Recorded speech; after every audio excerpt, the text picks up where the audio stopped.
maa ngi leen di ziar yéen waa 221 people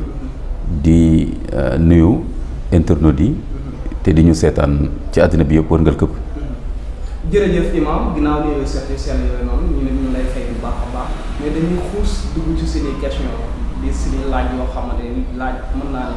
affaire bi doo koy wax sax da lay daw yaram ndax nit ci boppam su jógee bi jël lu ñaaw di ko teg ci diine du diine nit amut leneen lu diine l'islam dañ bokk na ci li nga xam ne dañ koo war a yiir kaweel ko nit ñi di toppandoo lu mel ni jël ni lu mel ni mala di toppandoo lu mel ni maanaam nit ñi lu ñuy def seeni nodd mbaa lu ñuy def seen wasifa ñu del si waat foofu gars yi bëri amoon nañ ci naqar mu di ci diine bi ba génnoon def ci benn conférence de presse di ci ñaaw imam en tant que imam loo ci wax. bismillahi rahmaani rahim. lu ma ci wax mooy ne wax bu ñaaw dañuy jàpp rek ne ni ko wolof di waxee rek fa mu jóge la dëkk te képp koo xam ne yaa ngi askanu lislaam te muy askanu buy dëgg ci yow war nga yar sa bopp ndax war nga xam ni lu jëm ci kàddu jàngale alquran jàngale yonent bi sala salaam ak ulama yi nga xam ne dañ leen xam ci tarbiya di yar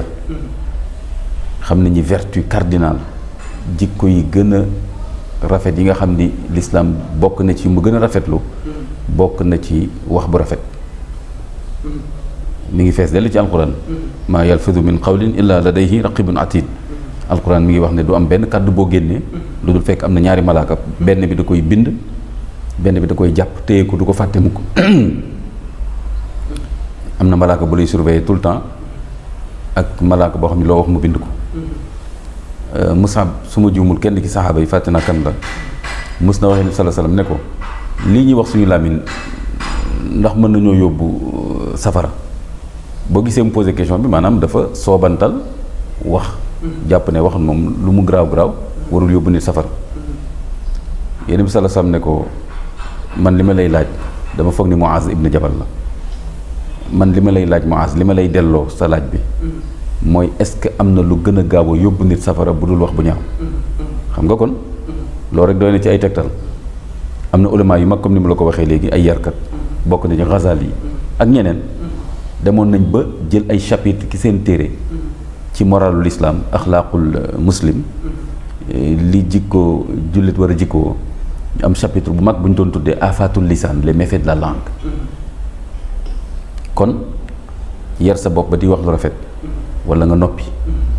Sénégal nag léegi dañu dem ba jàpp ne noppi bàkkaar la te fekk noppi mën na doon jaamu yàlla boo am lu baax luy defar lu rafet lu jub lu jaadu lu màndu looy wax nga noppi moo gën a doon jaamu yàlla que nga wax loo xam ni tuuma la wala wax bu ñaaw bu ñu dellu seen ak sujet bi nga wax ci Sénégal dégg naa loolu mais man nekkuma ku yittewoo yu ñaaw ba nga xam ni façon groupe yooyu ak cassette yooyu saa su ne daf may bett ndax maa ngi ci yeneen donc léeg-léeg mu am yuñ ma ci yónnee mais ba yi ngay wax ni amu ci benn bu ma jot a déggal sama bopp wala ñu yónnee ma ko dégg naa nag ci conférence de presse bi ak yeneen yi wax ne loolu am na su ko defee bu amee lu ñaaw la tey ñi ko def comme ni ma ko waxee wàcc nañu yarub lislaam waaye tamit suufeel nañ seen bopp ndax nit ki jàpp naa ne même li nga àndul boo ciy wax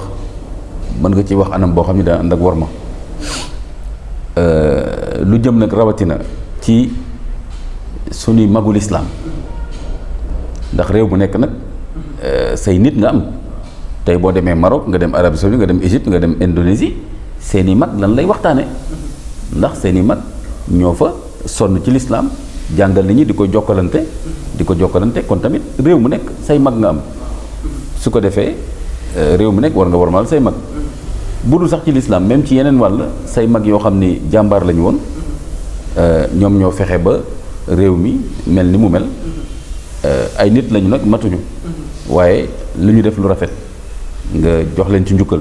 boo jëlee Sénégal te suñuy mag mooy ne islam depuis 10 siècles mi ngi fi mag ñi di ko jokkalante ak coono bu metti ndax li fi nekkoon doon l'islam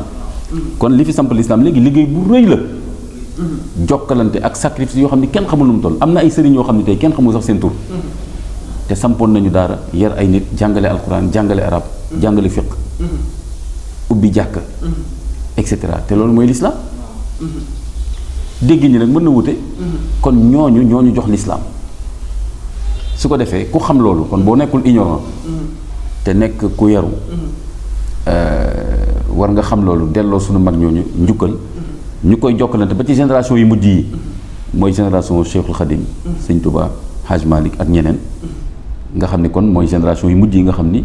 ñoom ñooñu jox l'islam bi ginnaaw ñoom seen bopp tam bi ñu ko jëlee ci ñeneen ñu leen magoon kon noonu la su ko defee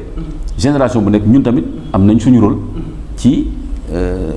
ndono boobu ñu téye ko nen bi bañ a toj suñu loxo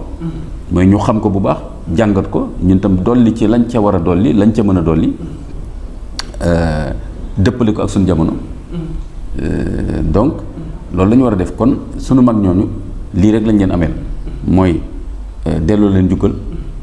exprimer suñu gratitude ci ñoom suñu reconnaissance suñu shukr yéen sa sana wax na man laa yashkuri naas laa yashkurillah ku dul sant nit ñi doo sant yàlla donc on leur doit reconnaissance respect et invocation ñaanal leen ndax alquran moo ko wax rabbana ighfir lana wa li ikhwanina alladhina sabaquna bil iman yow sunu borom ñu ngi lay ñaan nga jéggal ñu te jéggal suñu mbokk yi ñu jiitu ci iman kon alquran éthique bi mu jàngale foofu wala boolu moo tax ma ne ñii def loolu bu fekkee xam nañ alquran jaaxal na bu fekkee xam nañ ko ba pare tekki seen tànk gën nañ maa jaaxal kon nag maa ngi condamné totalement sans réserve bépp kàddu boo xam ne dafay jóg di wax lu ñaaw di ko teg ci deru suñu magu l'islam ca tàmbali l'islam ba fi ñu toll nii ak sax ci jullit bu mu mën a doon ak sax nit bu mu mën a doon mën nga waxtaan ak moom même bu ngeen amee ay wute te ku nekk jox sa morom war ma. Oustaz doguma la nga foog ne ñenn ci mën naa ne jaam yàlla ñeen jàppewuñu diine bi comme fowukaay léegi ba lu leen neex ñu yëkkati di wax di ŋàññ ba respecté teguñ ko fi mu ne nii comme ni ko man ñi jàppe woon ormal ko donte ñenn ñaa ngi wax di yeete di xutba mais ñenn ñi comme fowukaay lañ ko jàpp def ko lu leen neex daal di ŋàññ di ci wax. waaw loolu dëgg la jamono loolu daf ci xew rawatina nag bu ñuy gën di dem ci àddina tukki ci aaxiru zaman yooyu day gën di feeñ loolu dañ ko xam ndax mën nga wax ne qualité doomu aadama yi baax dañuy gën di néew doomu aadama yi saay-saay ñeme bàkkaar seexluwuñu lu ñaaw ñeme wax lu ne def lu ne loolu day gën di bari lu ñuy gën di jege àddina di tukki kon foofu ngay dugal lu mel noonu donte woon duguleet maanaam jamono bu nekk dana am ay nit yoo xam ne ñoom lu ne la ñuy foowe dañuy foowe tamit diina donc diina moom am na ñoo xam ne dañ koy mbubboo te fekk gëmuñ ko di ko foowe am na ñoo xam ni gëmuñu ko di ko attaqué saa su ne loolu moo mës a am waaye nag li am solo mooy réew mu nekk jullit ya fa nekk ñoom nañ fexe ba xam bu baax seen diina di ko tasaare ci anam bu rafet ba képp ku ci wax lu ñaaw tam ñu xam ne kooku ci boppam mooy nit ku doy waar rek waaye du ci diine bi du ci lislaam bi bu ko defee tamit ñi nga xam ne samay mbokk lañ te nekk ay doomu suñu mag ñi par ay mbàkke ñi sant Ñaseen nga xam ne mooy les foyers religieux et à leur honneur parce que lu nekk dafa am fu mu jaar famille yooyu dañ leen xam ci lislaam ci teg ay daara boo demoon seen fa ñu nekk loolu nga fay fekk néew na koo xam ne ñun xanaa génération yi di commencé am koo xam ni yow sa bopp jàngee woo foofu wala sa baay jàngee fa kon dañ leen ci war a njukkal su ko defee nag kon wax dëgg yàlla ñoom seen bopp nañu gën a saytu ndono bi gën ko xam jàng ko fa mag ña tegoon seen tànk ci lislaam ñu teg fa seen tànk ñu nekk li may wax ci français ñu nekk ñu exemplaire parce que nee naa leen sàmm ndono yombul de yomb na wax waaye yombul ndax dafa laaj xam-xam dégg nga mag ñi nañu sonne woon ci xam-xam bëri na fii ñoo xam ne ay sët lañ di wax dañuy sàmm ndono te xam-xam jarul leen dara noos ak tukki dem di dugg di génn sol yére yu rafet ak mel noonu kon loolu day am problème ak problème exemplarité moo tax ma ne kon sàmm ndono lu war la wareef la rawatina ndono lislaam la dañ ko war a sàmm di ko jokkalante bu fekkoon am na koo xam ni moom dafay laaj mu des fi dund ba àdduna tukki ndax ndono lislaam ba ñu yàqu kon yenn sasam lay doon te pourtant jóge na fi te pourtant lislaam dafa war a continuer te mi ngi continuer ba tey yenn sasam ñu ngi ci année 1441 ci gàddaay gi kon gàddaay gi ak léegi 1441 loolu gudd na bëri na ci ay at mais pourtant l'islam a ngi fi ba tey ndax lan ndax jokkalante bi saxaaba yi ak ñi topp ci ñoom ak ñi topp ci ñoom bi su ñun ñi ñun tam dañ ko war a jottali suñuy doom suñuy sët ñoom tam ñu jottali kon sàmm ndono mag ñi lu war la ndono l'islam laa ci jublu waaye tamit nag dafa laaj tolluwaay ci xam-xam ak tolluwaay ci jikko ak tolluwaay ci dégg nga l'islam jaral la lend li